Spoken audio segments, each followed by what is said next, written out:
드디어 16장에 들어섰습니다. 첫 본문입니다. 죽음 향한 위험한 사람들, 그렇게 제목을 잡았습니다. 성경이 약속하고 예수님께서 보여주신 그 생명, 세상이 막을 수 없는 날개쳐 오르는 생명을 이제는 삽니다. 세상이 감당치 못한다, 성경은 그렇게 말하는데 그 삶을 살기 위해서 예배드립니다. 다른 이유가 없죠. 예배드릴 주일 아침에 시간이 너무 남아서 도무지 할 일이 없어서 그래서 예배드리는 사람은 없겠죠. 근데 이제까지 우리는 그런 예배를 드렸습니다.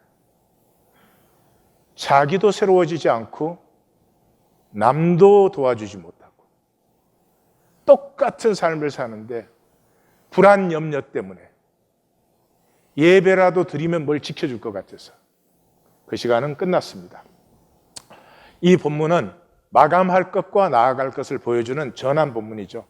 이제 15장까지의 그 종교의 누룩, 종교의 거짓은 끝내야 되고 이제 예수님은 십자가를 향해서 나아갑니다. 그 길을 우리도 같이 가는 것입니다. 이 기독교의 웃기는 것이 믿으면 십자가를 지는 것이에요. 믿는다는 말은 십자가를 지고 사는 것입니다. 그런데 기독교는 이렇게 만들었죠. 아주 특별한 사람, 아주 믿음 좋은 사람만 십자가를 지고. 자, 종교인들의 꼬라지를 좀 보십시다. 제가 꼬라지라고 표현합니다. 예수님께 나와서 시험하여 하늘로부터 오는 표적을 구했습니다. 그러니까 이 사람들에게는 하늘로부터 오는 표적이 따로 있고 땅으로부터 오는 표적이 따로 있죠. 이원화된 사람들이죠. 분명히 하나님을 모르는 사람이죠. 하나님을 알면 하나님 안에서는 모든 것이 하나죠. 심지어 마귀까지도 하나님의 섭리의 도구일 뿐이죠. 그런데 갈라져 있어요. 그래서 이원화되면 어떻게 돼요? 뭐가 하늘로부터 오는 거예요? 뭐가 영적인 거예요? 센 현상, 큰 현상, 강한 현상, 그게 영적이라고 해요. 지금 기독교 그러지 않아요? 뭐 무슨 짓을 해서라도 사람 많이 모이고 막 건물도 큰 거 짓고 뭐 이러면은 하나님의 역사처럼 느껴요. 내가 말을 해야 소용이 없는 일이지만. 그래서 뭐를 했어요? 마귀가 돌로 떡을 만들어라. 성전 꼭대기에서 뛰어내리면 천사가 수정될 것이다. 만국의 영광 너에게 경배하게 해라. 그러니까 이 현상인데 막 엄청나게 크고 센 현상, 그게 영적인 줄 알아요. 거기에 대한 예수님의 답변은 뭐였어요? 그냥 보편적 원리, 일반적인 원리. 사람이 떡으로만 살아? 말씀으로도 사니까 그게 사람이지. 떡으로만 살면 짐승이지. 그리고 하나님이 계시면 그냥 계신 거지. 하나님을 시험하려는 건 하나님이 계시니까 시험하는 거 아니에요? 왜 하나님을 시험해? 그냥 하나님 계시면 하나님 믿어. 주 너의 하나님만 경배하라. 이 세상에서 경배는 온 우주에서 하나님만이 받으실 수 있고 하나님께만 드리면 되지. 아니 왜 네가 받아야 되고 내가 받아야 되고. 아주 보편적 원리죠. 모든 것은 하나니까. 그래서 마귀는 이원화되어 있죠. 언제? 창세기 3장부터. 하나님 딱 소외시켜서 하나님 세계는 저쪽에 있고 우리 세계는 이쪽에 있는 거지. 그래서 예수님은 이 일원상 속에서 보편적 원리를 나타내시죠. 그래서 이원화되었다 이 말은 전체를 부인하고 내 중심의 세계만. 그래서 사랑이 없죠. 엄마는 아들을 사랑해요. 아들 전체를 보니까. 그러나 다른 사람은 그 아들이 무슨 뭐 잘했냐, 못했냐, 뭐 이런 것만 보니까 사랑이 없죠. 그래서 이 하늘로부터 오는 표적을 구하는 이 말에서 우리는 종교인의 본질을 보죠. 종교인이 누구냐? 물질에 중독된 사람들이죠.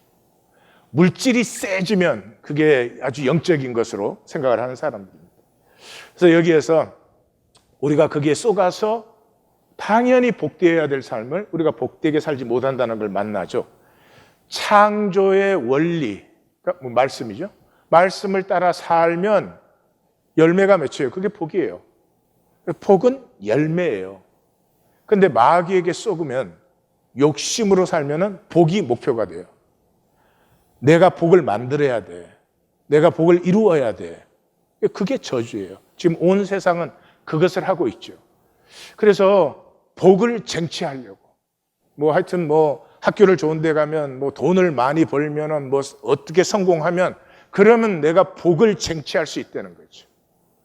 아니요. 복은 내가 만드는 게 아니에요. 내가 만든 건 복이 절대로 안 돼요. 내가 만들었어도 그게 나에게 문제가 되는 걸 만나요. 복은 받는 거예요. 온 우주의 자연스러운 조화 속에서 우주의 나를 향한 사랑을 받으면 되는 거죠. 그래서 키는 기도예요. 기도가 그의 나라와 그의 의를 구하는 기도를 하는 사람은 반드시 형통합니다. 말씀을 따라, 내가 말씀을 따라 이 보편적 원리를 누리게 하옵소서. 파도가 오면 파도를 타면 되는 거죠. 반드시 형통해요. 시편 1편이죠. 그런데 풍요, 건강, 성공을 구하는 기도, 그게 저주예요. 내가 만들 수 있는 게 아니고 그건 결과로 오는 것인데 그걸 목표로 삼는 거죠. 그러면 저걸 구하기 시작하면 대극의 법칙이 있기 때문에 풍요하지 못할까 봐, 건강하지 않을까 봐, 성공하지 못할까 봐 굉장히 불안하고 초조합니다. 아무 말 안 해요. 절대 아닌 척합니다. 그러나 현대인은 이 실패에 대한 두려움에 찌들어 있는 사람입니다. 그러니까 있는 실력도 발휘할 수가 없어지는 거죠. 그래서 성경의 하나님은, 엘리야의 하나님은 특별한 현상을 만들어내는 하나님이 아니십니다. 자기를 증명해 보이려고 몸부림치시는 분이 아니에요.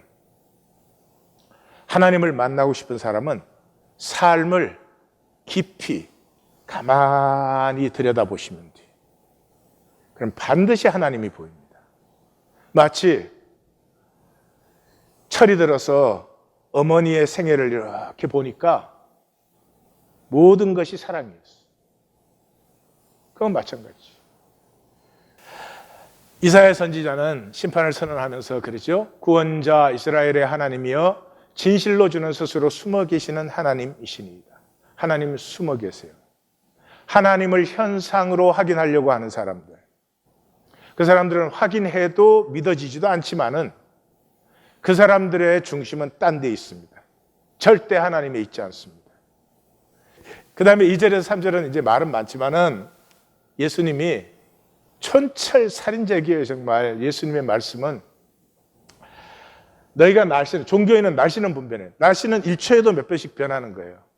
현상에는 도사예요. 아주 계산에는 빠삭해요.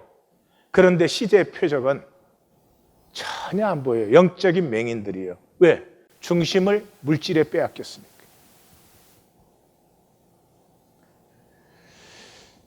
뿌리로만 나타나는 하나님의 역사가 눈앞에 일어나도 그거 안 보입니다.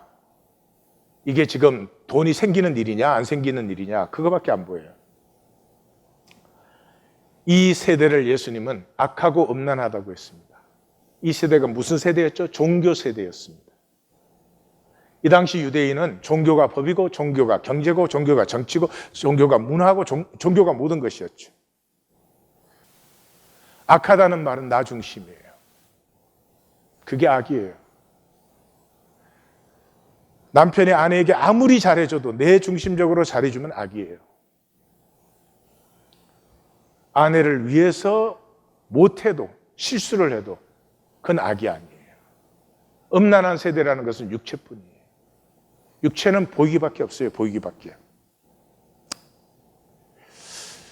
이 이원하의 중독에서 깨어날 수 있는 것, 이 마귀의 거짓에서 깨어날 수 있는 것은 죽음뿐이에요. 나사로 얘기해서 하나님 그러시죠. 내 5 형제가 있는데 여기 죽었던 사람이 살아서 다시 가서 얘기하면 들을 것입니다. 성경 말씀 안 들은 자는 죽은 사람이 살아서 가도 안 들어, 안 듣게 되어 있습니다. 왜냐 그러면 중심이 항상 물질에 있기 때문에 절대로 안 들립니다. 이 이원화 중독에서 깨어나는 건 죽음밖에 없어요. 간단합니다. 병원 갔는데 석 달밖에 남지 않았습니다. 그럼 절대로 똑같이 못 삽니다. 절대로 똑같이 못 삽니다. 이 죽음을 만나는 것이 십자가입니다. 복 중의 복이죠. 내 죽음에서 만나면 그거는 심판인데 죽음 전에 죽음을 만나면 복 중의 복이죠. 이 십자가가 말씀입니다. 이 기독교에는 말씀이 없죠. 설교, 사람 비위 맞추고, 목회, 영업 고려해야 되고, 이쪽도 맞지만 이쪽도 옳습니다. 뭐 이러면서 그 무슨 말씀이에요? 이 세상에서 가장 아픈 게 말씀이에요. 진실이 아픈 거잖아요. 말씀은 혼과 영과 관절과 골수를 찔러 쪼개요. 뽑고 파괴하고 파멸하고 넘어뜨려요. 두려운 것이에요. 그러나 죽음에서 만나는 복이 진짜 복이죠. 가령 내가 석 달밖에 안 남았다. 그러면 그때 내가 그 석 달을 사는 것은 내가 정말 살고 싶은 것, 나에게 정말 소중한 것, 나의 진실을 살고 싶죠. 석 달 남은 것까지도 사람에게 보이려고 살 사람 없죠. 그러므로 죽음에서 만나는 복이 참된 복이고 영원한 복이에요. 불행하게도 이 대화는 예수님께서 그들을 떠나가시니라 이렇게 끝납니다. 이제 종교인들은 영원한 멸망으로 들어갑니다. 주님과 다시 관계가 없습니다. 구약적으로 보면 이게 말라기예요. 여기서 종교인과 예수님은 나뉘었습니다. 그들은 끊임없이 예수님을 만나고 증거를 보고 말씀을 들었지만 이후로는 없습니다. 이제 19장 3절까지 종교인들이 나타나지 않습니다. 19장 3절에서 다시 나타나는데 그건 예수님을 십자가에 못 박으려고. 이렇게 어리석어요. 예수님 스스로 십자가로 가는데 그거를 못 박으려고 온갖 술수를 써대는 것. 이것이 종교인이에요. 종교인은 악하고 음란합니다. 그래서 말씀을 만나야 만나는 것입니다. 말씀을 만나기까지는 이렇게 말을 합니다. 내가 좀 부족한데. 부족하지 않습니다. 뭐 좀 채워서, 뭐 좀 고쳐서, 성격 좀 낮게 만들어서 그렇게 생명 살고 그렇게 생명 유업이 맺어지는 것 아닙니다. 부족이 아닙니다. 악하고 음란한 것입니다. 이거 만나야 됩니다. 이거 만나면 한마디밖에 없어요. 나를 불쌍히 여기소서. Have mercy on me. 뭐가 다른 게 필요해요? 그래서 여기까지 벌써 세 가지 우리가 보았죠. 종교인들은 이원화의 후예예요. 이 창세기 3장 마귀의 후예죠. 그 다음에 마귀의 대역을 하죠. 마귀가 마태복음 4장에서 시험하는데 실패했는데 그것을 계속 종교인들이 대리로 합니다. 그 다음에 가장 물질적입니다. 하나님 합니다. 하늘로부터 오는 표적을 보여달라고 합니다. 그러나 이들은 가장 물질적인 사람들입니다.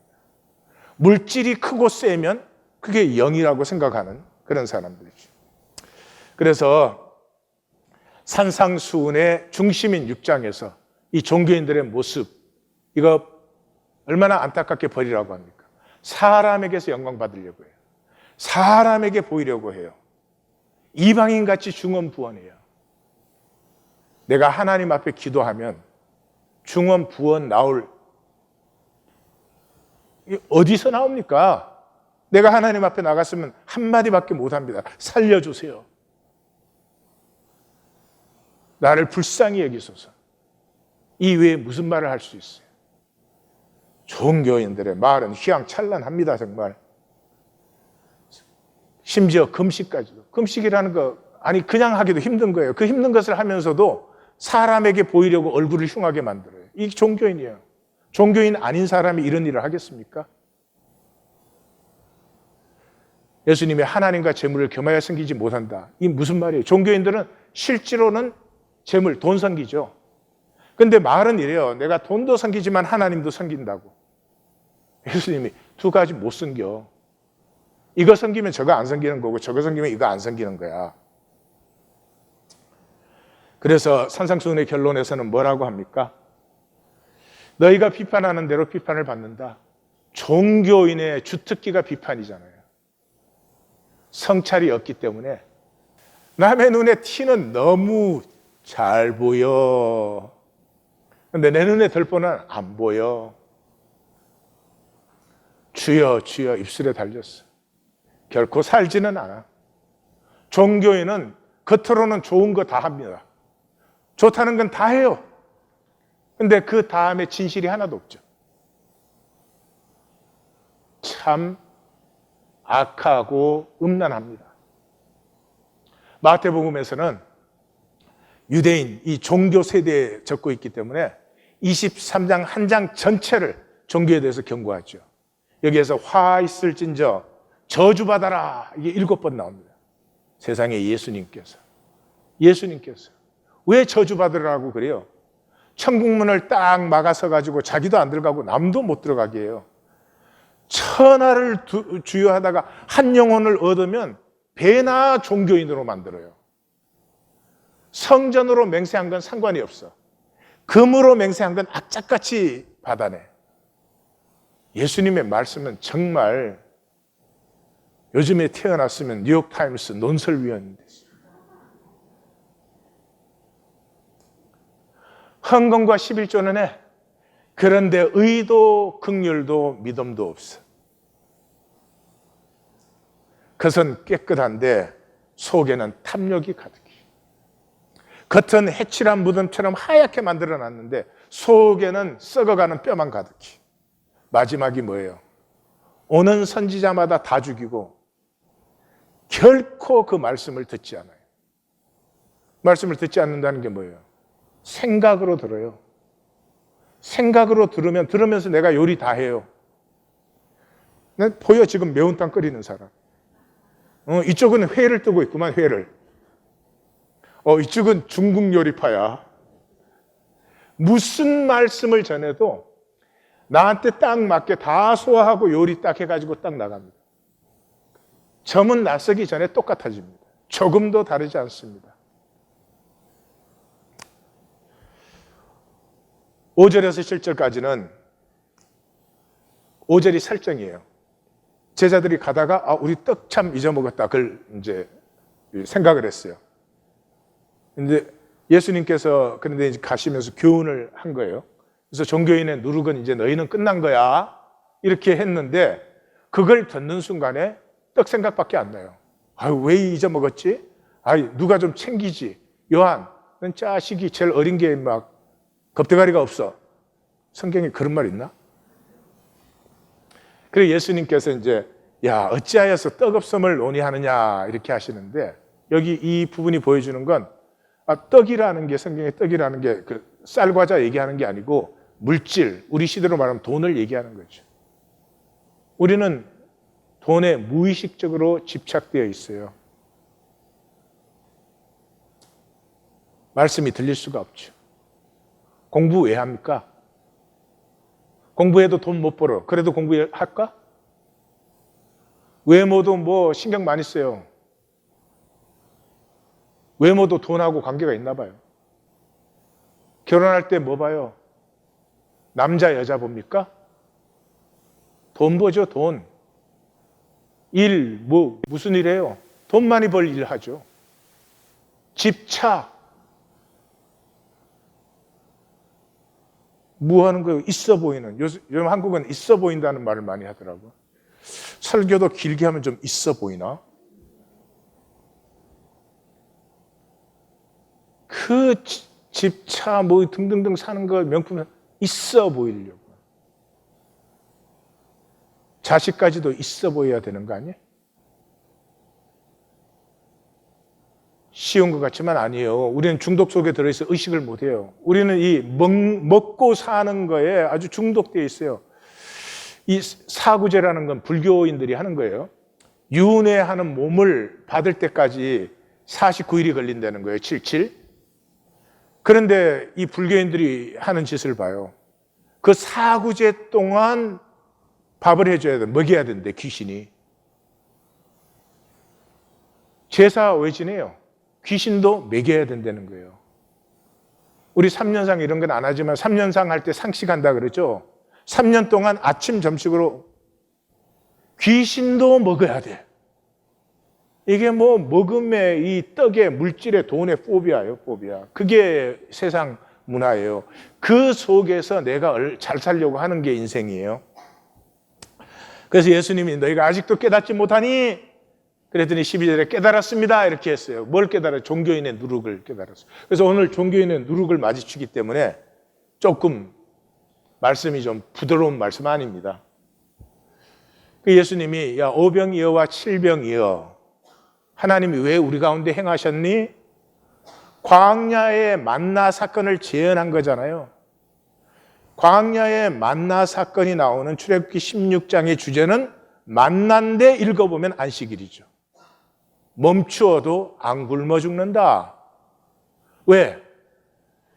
그것이 하나님의 물질 공급, 하나님의 존재 방식이니까.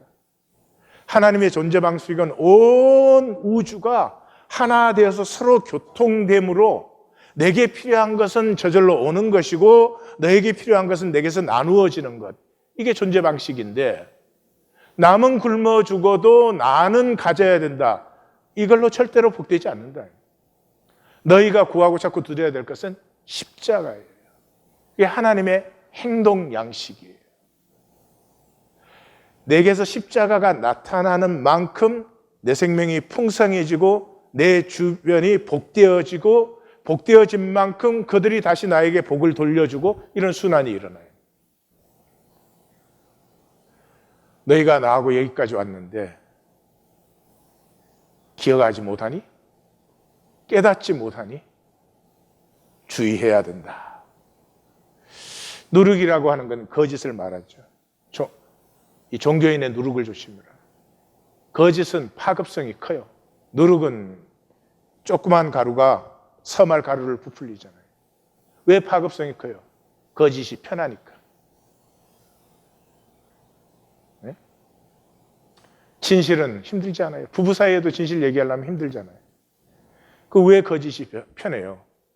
내가 거짓이니까. 내가 거짓이니까. 거짓 뭐 될 수도 있을지 모르겠어요. 근데 중요한 것은 이 거짓이 복과 저주를 거꾸로 만들어 놨다는 거예요. 마귀는 이 내가 나를 잘 지키고 보존하는 것을 복이라고 우리를 속여놨어요. 얼마나 참혹한 저주예요. 이 세상의 모든 사람은 자기를 싫어합니다. 자기가 수치스럽습니다. 그래서 뭘 자꾸 더 만들려고 하고 더 좋게 보이려고 하는 거죠. 근데 그걸 지키는 게 복이라는 거예요, 세상에. 성경은 그게 진짜 너가 아니고 그건 너의 껍질이야, 껍질. 그게 깨어지면 진정한 너가 피어난다, 복된 너가 피어난다, 그런 거죠. 근데 이 마귀의 거짓에 속아서 말씀을 만나도 깨어지지 않고 머리로 다 해결해내는 우리들. 그리고 악착같이 내 자리, 너보다는 좀 잘난 자리다, 뭐 이거죠. 그래서 하나님은 예레미야를 불러서 나의 새로움은 뽑고 파괴하고 파멸하고 넘어뜨린 후에 임하는 것이다. 그래서 이 복과 저주를 정리를 합시다. 첫째, 죽음이 복입니다. 여러분, 내가 태어났어요. 그럼 삶이 시작된 거잖아요. 삶이 시작됐다는 말 자체가 이미 죽음이 시작된 것이죠. 그런데 이 삶이 시작될 때 나는 에고 충만해요. 그래서 심리학적으로는 이때를 전지전능 시대라고 그래요. 그러면 이 아이는 자기밖에 몰라요. 엄마 뱃속에 있을 때 이건 엄마 태고 이건 나고 이런 게 없죠. 그래서 태어나서도 6개월까지는 엄마와 자기가 하나인 줄 알아요. 내가 배고프면 엄마도 내 배고픔을 느낀다고 생각을 해요. 온 우주가 나의 중심적이에요. 전지전능한데요. 이 아이가 자라난다는 말은 그 에고가 조금씩 깨어져 나가는 거죠. 근데 그게 저주가 아니라는 거죠. 그게 복이라는 거죠. 그 에고가 깨어지는 자리에서 생명의 진실을 만나는 거죠. 아프지만 복이라는 거예요. 그래서 죽는 만큼 생명이 피어나요.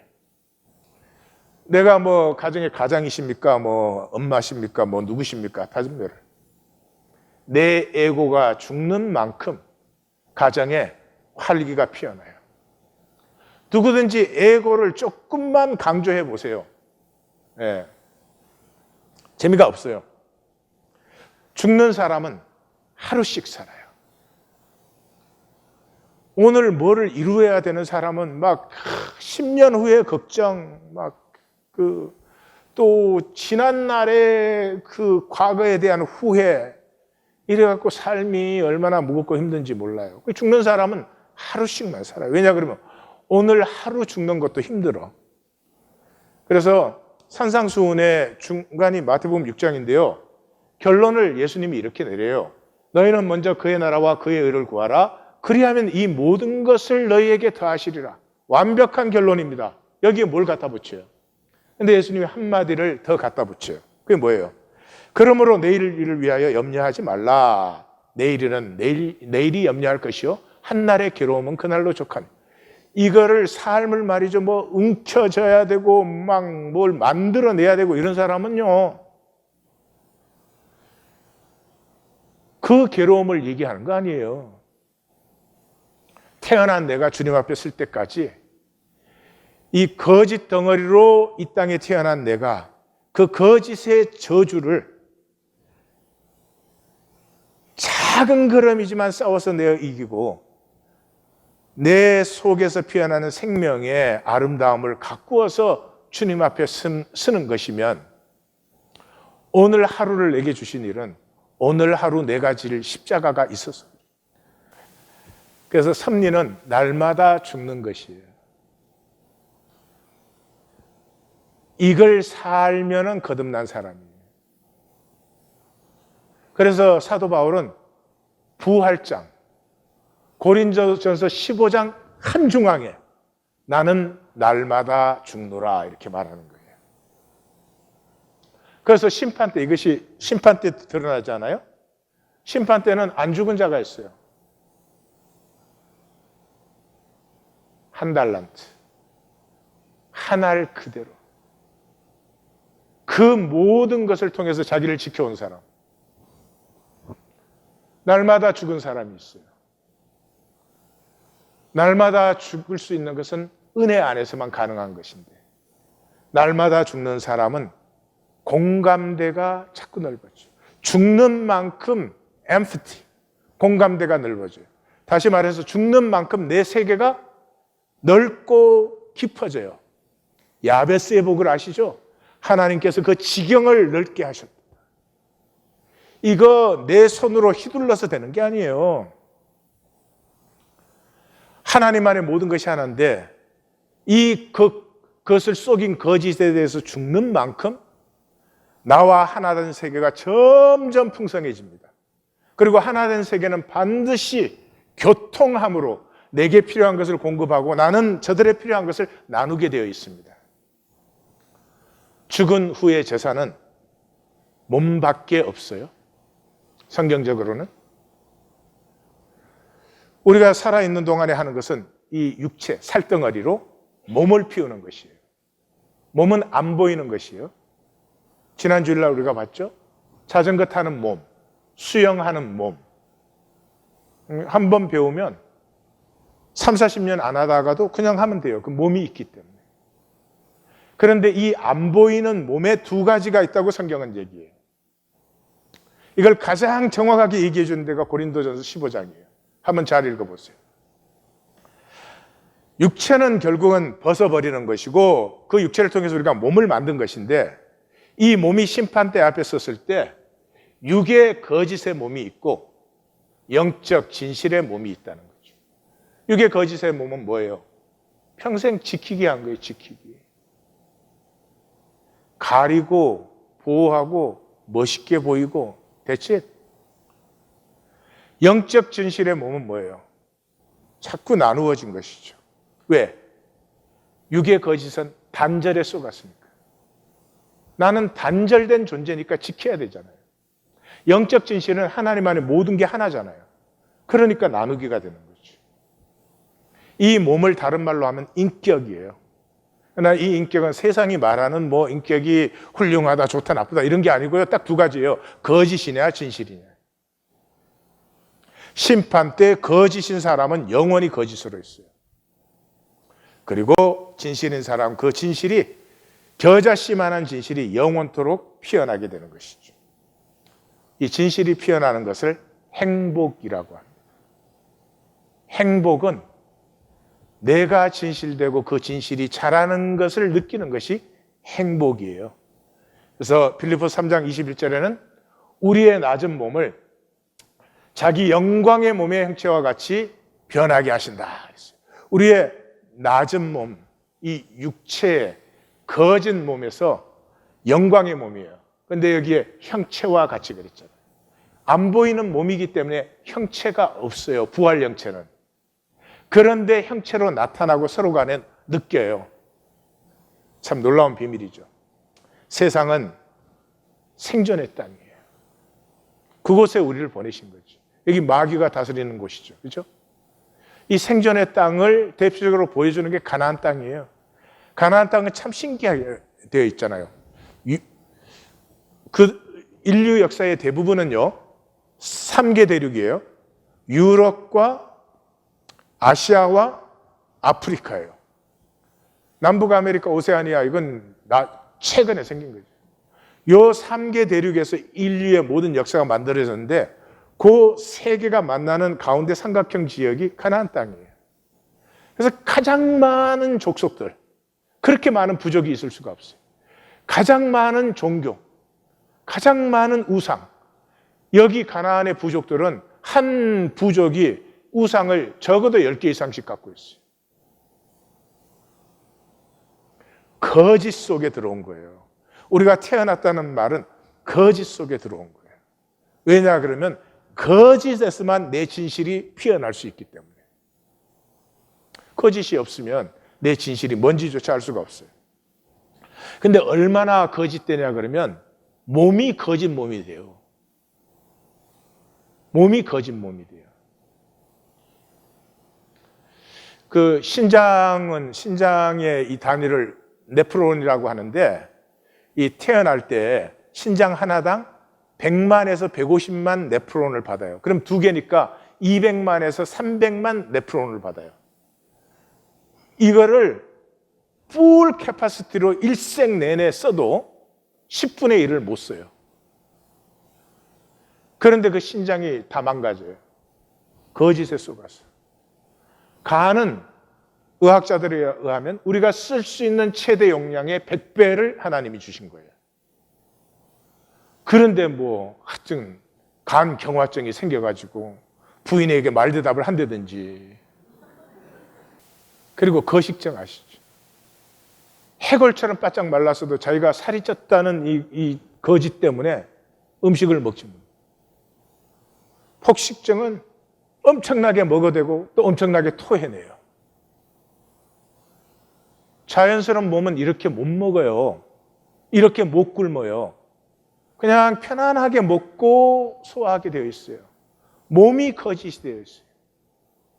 가장 일반적인 거짓 몸이 불면증이에요. 사람이 졸리면 잠이 오게 되어 있어요. 근데 졸릴수록 못 잔다니까? 잠자야 돼, 이 거짓에. 불감증. 이건 진짜 기적이죠. 사람의 몸과 몸이 만나면 이거 어떻게 안 느낄 수가 있어요. 근데 이 머리의 거짓 때문에 못 느껴요. 이 시대의 온갖 장애들, 공황장애. 절대로 몸은 그럴 수가 없어요. 이 거짓의 시대에 거짓은 고칠 수 없습니다. 고쳐지지 않습니다. 무엇도 고치지 못합니다.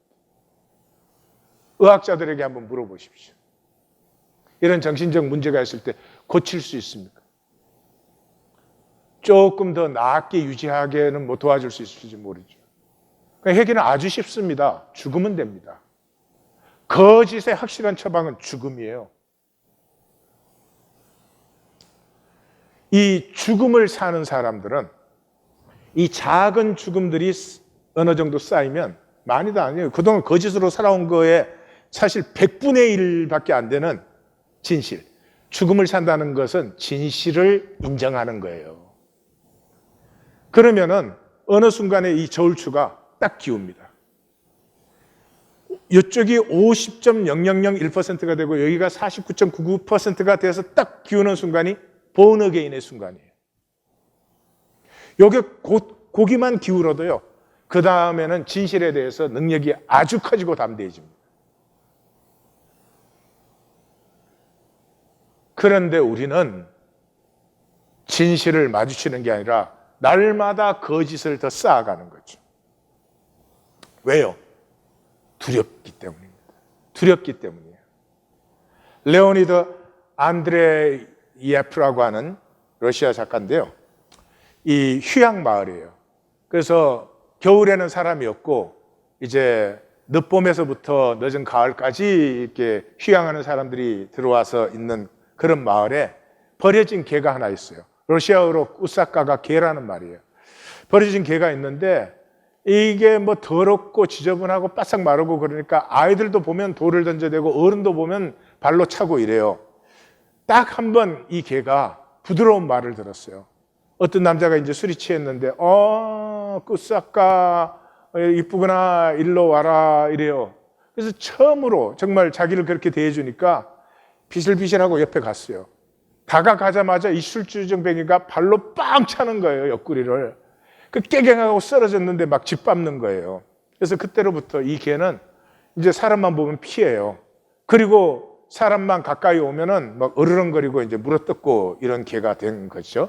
근데 그해 여름에 그 빈집에 들어가서 그 테라스에서 항상 잠을 자는데 그 집에 한 가족이 이제 휴가로 들어왔어요. 그 집에 딸이 율리아인데 이제 율리아와의 첫 만남에서부터 이 개가 거듭나게 되는. 꾸사까 이리 와. 그녀가 개를 불렀다. 착하지, 이쁘지, 어서 와. 설탕 줄까? 설탕 줄게. 좋아, 어서 이리 와. 하지만 꾸사까는 움직이지 않았다. 두려웠다. 무릎을 손바닥으로 치면서 아름다운 목소리와 얼굴로 부드럽게 개를 부르는 뇰랴 또한 개에게 조심스럽게 접근하면서 두렵기는 마찬가지였다. 물면 어떡하지? 꾸사까, 나는 네가 좋아. 정말 좋아. 넌 정말 코가 귀엽지 뭐니? 눈도 정말 착해 보여. 꾸사까, 내 말을 못 믿겠어? 뇰랴의 눈썹이 위로 축혀 올라갔다. 그녀의 코야말로 정말 귀엽고 눈도 정말 착해 보였다. 태양이 뺨이 빨개질 때까지 그녀의 어리고 순수한 매력으로 넘치는 작은 얼굴에 온통 입맞춤을 해댄 것도 무리가 아니었다.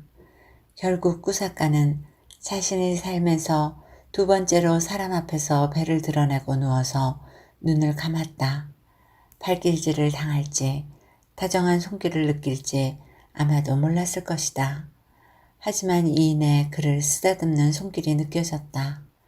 작고 따뜻한 손이 주저하듯 그의 뻣뻣한 머리털에 닿았다. 소녀는 안심했다는 듯이 이제 과감하게 개의 거친 털을 쓰다듬고 간지리고 잡아당기며 온몸을 껴안았다. 엄마, 얘들아, 와서 좀 봐요. 꾸사까를 만지고 있어. 뇰랴가 소리쳤다. 소란스럽고 낭낭한 목소리에 이리저리 구르는 수은방울처럼 맑은 아이들이 정신없이 달려오는 것을 보았을 때 개는 속수무책의 공포로 그 자리에서 몸이 굳어버렸다. 꾸사까라 불리는 개는 지금 누군가가 그를 한 대 발길로 찬다고 하더라도 더 이상 자신을 화나게 한 사람의 몸에 날카로운 이빨을 꽂을 자신이 없다는 것을 알고 있었다. 그에게서 강철 같은 분노를 앗아가 버렸기 때문이었다. 모두 앞다투어 그를 애모하기 시작했을 때도 부드러운 인간의 손길이 그를 건드릴 때마다 그는 여전히 한참을 떨었고 익숙지 않은 애무가 마치 발길질처럼 아프게 느껴졌다. 꾸사까라 불리는 개는 자신이 가진 개의 영혼이 활짝 꽃을 피웠다. 그에게는 사람들이 불러줄 때 정원의 깊숙한 수풀 속에서 쏜살같이 튀어나갈 수 있는 이름이 생겼다. 그는 이제 주인이 생겼고 그 주인을 위해서 봉사할 수 있었다.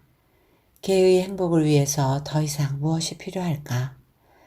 예, 율리아와 꾸사카가 처음 만날 때는 둘이 다 공포에 사로잡혀 있습니다.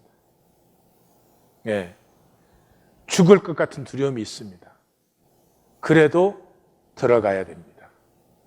그걸 피하면 일생 내내 피하게 하는 것이죠. 그래서 다가갔더니 두 번째로 배를 털어내고 이렇게 덜렁 누웠습니다. 이 꾸사카는 할 수 있는 게 그거밖에 없어요. 애교를 어떻게 부리는지 사랑을 어떻게 받는지 전혀 모르죠. 그런데 율리아가 그 배를 쓰다듬고 그러면서 아이들을 불러내는데 이번엔 정말 죽는 겁니다. 저 아이들이 저렇게 달려와서 뭐를 어떻게 할지. 그러나 그게 와서 아이들이 쓰다듬고 그때부터 부르면 달려갈 이름이 생겼고 주인이 생겼어요. 삶이 힘들죠. 진정한 이름이 없기 때문이에요. 세상에서 받은 거짓 이름, 이학권위를 내려고. 이학권위 어떻게 내요? 뚜껑 덮으면 내겠지. 그 거짓에 평생을 시달리는 거예요. 주인이 없어요. 돈이 주인인 줄 아는데 돈은 주인이 아니에요. 주인이 될 수가 없어요. 진정한 이름과 진정한 주인이 생겼어요. 그런데도 이 꾸사카는 사랑을 주면 그냥 배를 털어내고 덜렁 눕는 것밖에 못해요. 근데 시간이 지나면서 애교가 생겨요. 꼬리를 흔들고 율리아와 그 가족들의 다리를 감고 들 수 있어지고 굼떴던 몸이 민첩하고 유연해져요. 개가 윤기가 흐르고 아름다워져요. 이제는 모르는 사람도 돌을 던질 수가 없어요. 개가 괴됨으로.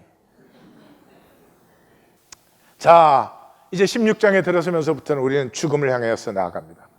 아픔을 만나는 것입니다. 하나님을 만났는데 어떻게 안 아파요? 하나님을 만났는데 어떻게 안 아프냐고. 그동안 하나님에 대해서 배우고 생각 많이 하셨죠. 그죠? 또 생각으로 요리하는 재미도 많이 보셨죠.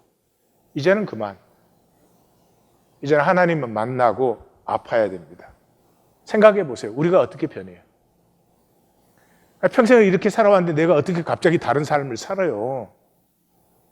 평생에 이게 난데 어떻게 내가 갑자기 다른 사람이. 천만의 말씀. 기독교는 아주 그냥 눈 감고 아웅. 우리는 변할 수 없어요. 그러나 굿뉴스는 뭐예요? 변할 수 없는 건 뇌예요, 뇌. 뇌가 전부예요. 우리 성격. 이제는 뇌에 다른 자극이 생기면 성격이 달라져요. 심지어 인격도 달라져요. 한국의 이 김대식 교수가 뇌과학자 중에는 제일 앞서가는 분 중에 하나 굉장히 유명해요. 뭐 들어보셨을 때 조금만 관심이 있어도. 예, 영상을 하나 보겠습니다. 그래서 뇌수술을 처음 시작했는데 두개골을 열고 저 뇌를 딱 보는 순간 신기한 게 하나 있었는데 하나도 신기하지 않다라는 게 되게 신기하더라고요. 뇌는 두개골을 열고 나면 1.5kg짜리 고기 덩어리예요. 마트에서도 쉽게 보실 수 있는. 징그럽게 생기고 혈관이 있고 그냥 고기예요. 그런데 우리는 분명히 이 고기 덩어리를 가지고 우주에 대해서 생각을 하는 거고 뇌에 대해서도 생각을 하는 거고 저도 뇌가 있으니까 이런 발표를 하는 거고 여기 계신 분들도 아마도 뇌가 있으실 테니까 지금 이해를 하고 계시는 거잖아요. 여기 계신 분들이 다들 좀비거나 기계면은 아무도 이해를 못 하겠죠. 제가 지금 무슨 얘기를 하는지도. 저는 과학자로서 당연히 실험을 해야 되는 사람이고 눈에 보이는 것 위주로 세상을 이해하는 사람인데, 그렇다면 우리가 뇌를 해부하기 시작했을 때 뭐가 있을까요? 아무것도 없습니다, 사실은. 지금 방금 설명해 드린 것 같이 뇌 안에 유일하게 존재하는 건 10의 11승 정도 되는 상당히 많은 숫자의 신경세포들이고, 신경세포 하나들은 수천 개 또는 수만 개 다른 세포들하고 연결이 되어 있습니다. 그래서 총 10의 15승 정도 되는 시납스라고 부르는 연결고리, 그거 외에는 아무것도 없다라는 거죠. 뇌를 아무리 해봤자 영상도 없고 기억도 없고 자아도 없고 감성도 없고 아무것도 없고, 유일하게 존재하는 건 끝없이 많은 시납스들만 가지고 저희가 이 여러 가지를 다 해내는 그 과정을 이해하는 게 결국 현대 뇌과학의 가장 큰 질문이 되겠죠. 제가 몇 가지 이제 뇌과학에서 유명한 예제들을 보여드릴게요. 이분은 피네아스 게이지라는 분인데, 이분 교과서에 아주 자주 나오신 분이에요. 19세기 초에 미국에서 철도 노선 공사장에서 이제 근무를 하셨던 분이고, 이분이 사고가 나기 전에는 기록에 따르면 아주 성실하셨던 분이래요. 일도 열심히 하고 술도 안 마시고. 근데 어느 날 공사장에서 다이너마이트가 잘못 터져서 이분이 지금 손에 들고 있는 이 철봉이 뇌를 뚫고 들어가는, 오른쪽 사진에 있는 그런 큰 사고가 있었고요. 다행스럽게도 병원에서 치료를 받으셔서 몇 주 후에 퇴원을 하셨어요. 해서 몸은 다행스럽게도 완쾌했는데, 신기하게도 이분이 병원에서 나오고 나서는 성격이 180도 변한 거예요. 일도 안 하려고 그러고 술 마시고 와이프 때리기 시작하고 거의 노숙자 같은 생활을 하기 시작했다라는 거죠. 그래서 친구들이 우리가 알던 옛날의 그 피네아스 게이지가 아니다. 자, 어떤 일이 벌어졌을까 하고 나중에 알고 보니까 이 철봉이 뇌의 전두엽이라고 부르는 이 앞쪽에 있는 작은 영역을 망가뜨린 거로 지금 알고 있는데, 현재 뇌과학에서는 전두엽이 인간의 판단력을 좌우한다고 알려져 있고요. 판단력이라는 걸 사실 동일한 상황에서 10명의 사람이 자기 자신은 일치하도록 항상 다르게 판단을 하면 저희는 그거를 성격이라고 나중에 판단하게 됩니다. 결국 동일하게 계속 일치된 그 판단력은 우리가 성격이라고 보게 되는데요. 성격이라는 건 되게 복잡할 것 같잖아요. 저희가 유전적인 이유도 있을 것 같고, 어렸을 때 교육, 환경, 선생님, 친구, 이 모든 게 합쳐져서 나의 성격, 나는 누군가를 만들어낼 것 같은데, 사실 우리가 알고 있는 현대 뇌과학적 개념으로는 여기 계신 분들, 저를 포함해서 제가 전두엽에 있는 신경세포 한 1000개만 망가뜨려 놓으면 갑자기 다른 사람이 돼버리십니다. 우리가 질문을 할 수 있겠죠. 나는 누군가 도대체? 나는 전두엽에 있는 신경세포인가, 사실? 지금 잡으셨겠지만 사람은 뇌예요. 뇌가 성격, 인격 다 결정을 하는 거예요. 그래서 묵찌빠를 연구할 때 묵찌빠를 실제로 할 때하고 묵찌빠를 생각할 때하고 뇌의 반응은 똑같이 나옵니다. 그러니까 뇌라고 하는 것은 실제로 완전 거짓이에요. 왜냐 그러면 뇌는 보지도 못해요, 듣지도 못해요, 만지지도 못해요. 거기에서 오는 전기 신호들을 가지고 이 인체에서 제일 딱딱한 케이지에 갇혀 있는 뇌가 그 안에서 지 마음대로 뭐를 만들어내는 거예요. 그게 이제 평생 살면서 각자 다른 방식으로 다 만들어내죠. 그래서 이렇게 열심히 말씀을 전하면 어머 너무 고맙다 이런 뇌도 있고, 오늘도 또 길구나 이런 뇌도 있고. 그래서 뇌는 실제와 아무 상관이 없는 뇌의 주관적 해석이에요. 완전 거짓이에요. 그래서 평생을 말씀을 듣고 읽고 하면서도 말씀을 못 만나는 거죠. 왜요? 뇌의 장난에서. 나에게 힘든 거, 아픈 거, 어려운 거는 다 이렇게 뇌에서 요리를 해가지고 잘 나한테 맞게 만들어버려요. 근데 이 뇌는 말이죠, 뭐를 위해서 이렇게 발전되어 왔어요? 생존이에요, 생존. 살아남기 위해서. 그래서 이 뇌의 삶은 과도한 지키기예요. 그것도 필요한 건데 인생의 에너지를 그게 다 써버려요. 나를 지키고 내가 남보다 강해지고 그거예요. 그래서 구원은 뭐냐 그러면 생각에서, 이 뇌에서 실제로의 전환이에요. 굿뉴스가 뭐냐 그러면 거짓은 실제가 아니에요. 왜냐 그러면 실제라면 스스로 존재할 수 있어야 돼요. 진실은 누가 진실이라 그러나 안 그러, 진실은 그냥 진실이죠. 그냥 존재할 수 있어요. 거짓은 진실이 있어야 거기에 반하는 거짓이 생기는 거죠. 근데 아까 그랬죠? 우리가 실제를 만나는 것, 하나님을 만나는 것은 우리가 뇌를 쓰고 있는 동안은 불가능해요. 죽음에서만 가능해요. 왜냐 그러면 죽음이라고 하는 것은 더 이상 내가 장난할 수 없어요. 안 죽는 거야 지금 나. 그냥 뭐 호흡 멈추는 연습 좀 하는 거야. 절대로 이렇게 안 되죠. 그래서 뇌과학자들은 뇌만 연구하시면 맞는 말씀이에요. 훌륭한 연구들이에요. 그러나 뇌가 전부가 아니고 인간에게는 실제가 있어요. 실제가 있어요. 근데 그 실제를 어떻게 알까? 간단합니다. 본질적인 특징이 있어요. 거짓은 열정이 일어나지 않아요. 거짓으로 하는 것에 내 열정이 피어난다. 그런 경우 있어요? 없어요. 실제는 열정이 피어나요. 그러니까 자식에게는 열정이 피어나요. 실제니까. 남의 집 자식에게는 별로 열정이 안 생겨요. 이건 개념이니까. 그래서 우리가 거듭났다, 하나님 만났다, 생명을 산다, 이 다른 그걸 한마디로 말하면 열정적으로 사는 삶이 있으면 돼요. 남이 뭐라 그러든지 세상이 어떻게 평가하든지 나는 그걸 위해서도 죽을 수 있을 만큼 열정적으로 살고 있으면 그게 생명이에요. 그게 하나님의 삶이에요. 그래서 계시록에서 지상 7교회의 제일 마지막에 가서 결론 부분이 뭐예요? 내가 내 행위를 아노니 내가 차지도 아니하고 뜨겁지도 아니하도다. 내가 차든지 뜨겁든지 하기를 원하노라. 우리의 삶의 문제는 딱 하나예요. 실제를 상실했어요. 이 얼마나 참혹한 삶이에요. 그냥 살아야 되니까 살아. 살아야 되니까 사니까 또 뭐를 자기가 만들어 붙여야 돼. 나 이런 의미가 있어. 나 이런 뭐 가치가 있어. 근데 속으로 허무한데 어떡하나. 마태복음 16장에서 우리는 실제를 회복하는. 이 우주의 실제는 딱 하나밖에 없죠. 말씀이죠, 말씀. 모든 건 거짓이에요. 그런데 100% 실제는 말씀밖에 없죠. 우리 영혼은 그걸 기다려요. We want to be addressed. 우리 머리는 그걸 요리피하고 조리피하지만은 우리의 존재의 실제, 존재 중심은요, 아프고 힘들고 내가 죽지만, 아까 꾸사카가 이게 죽을지 모르는 일임에도 불구하고 나아가서 배를 드러내고 눕는 이유가 어디에 있어요? 존재 중심에는 그것이 있어요. 우리는 이 세상에 하나님의 형상으로 태어난 우리의 진실은 불쌍합니다. 너무나 고귀한 꿈과 이상이 있는데도 현실은 너무나 척박하기 때문에 정말로 불쌍합니다. 그리고 그 가운데서 우리는 얼마나 악하고 음란한지요. 나는 모든 것에 괜찮습니다. 다른 사람은 조금도 용서치 않습니다.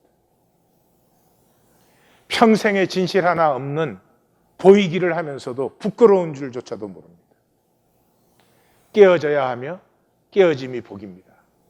일생의 가장 복중의 복은 한 번 깨어지는 것입니다. 생각해 보십시오. 내가 나를 싫어하면서 평생을 깨어지지 않고 살아. 입으로만, 말로만, 생각으로만. 죄송하지만 나불나불 이제는 끝났습니다. 우리는 십자가라는 실제 안으로, 생명 실제 안으로 우리는 함께 들어갑니다. 결코 홀로 갈 수 없는 그 길을 손잡고 함께 들어갑니다. 기도하십시다.